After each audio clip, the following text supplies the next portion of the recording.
The new industrial piping is coming, and it can get messy, but you don't need an engineering degree to use it. This is the only piping circuit you'll need. By the time we're done, you can use any drop point to autofill your TC, furnaces, or sorted storage, and any withdraw point to withdraw whatever you want or pre-fill med or ammunition boxes. To do all of this, you only need to know one circuit. Real quick though, before we get to that, don't forget to subscribe, like, and comment down below to help out the big algorithm in the sky. And I stream every day on Twitch with my homemade artificial intelligence, Gary. Right, Gary? You got it, process. I'm ready to rock and roll. Let's get back to it. A send circuit. The short story here is that our single circuit will send loot from the left to the right, and a filter can be applied at the conveyor. The deposit boxes on the left can be daisy-chained together, and each storage box on the right needs to be ran out of a splitter leg with its own conveyor. Let's take a closer look. First of all, we have a flow direction from left to right.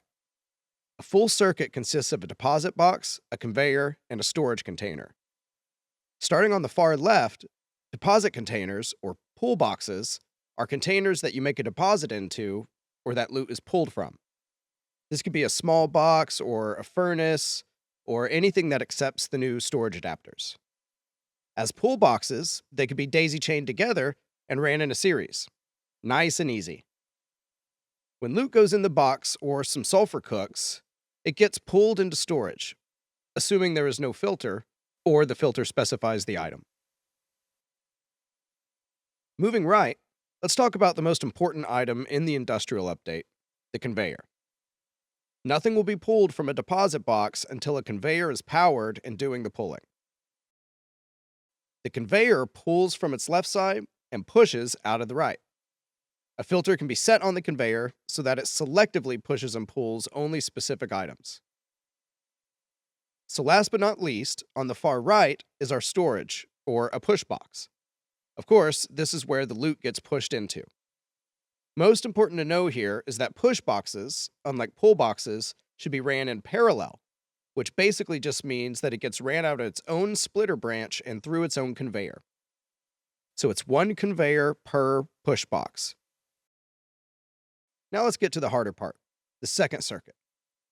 Like I said before, it's really just the same circuit again. The two differences are that one, every conveyor has to have an active filter or be powered off.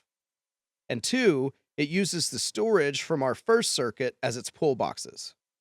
Remember, our pull box is daisy-chained together, so this only really works with containers that have more than one storage adapter slot, like a large storage box. The storage array does not have to have an active filter. So a full bidirectional system will use large boxes at the end of circuit 1 as a storage array, and then any TCs or deployables that would autofill from the storage branch off of circuit 2. Lastly, the end of our return circuit can either be a withdraw box, a kit box, or it can create a loop through a deployable. Using the same furnace as a pull box for our send circuit and a push box for our return circuit, the furnace can be fully automated. This applies to any deployable like a TC or the new automated crafting stations. Once again, just make sure that you have a filter active on the conveyor. Kit boxes and withdraw boxes are simply the storage or push boxes from the return circuit. With kits, you can predetermine the items and amounts to keep the box prepared with. For withdraw boxes, you can either power off the conveyor or keep a permanent dog tag filter active. And that's it. You're now a piping pro. Just remember that we are chaining two send circuits together and follow these rules. You pull in series, push in parallel, one conveyor per push box, all deployables get filled from the return circuit, and return conveyors require filters. Thanks for watching.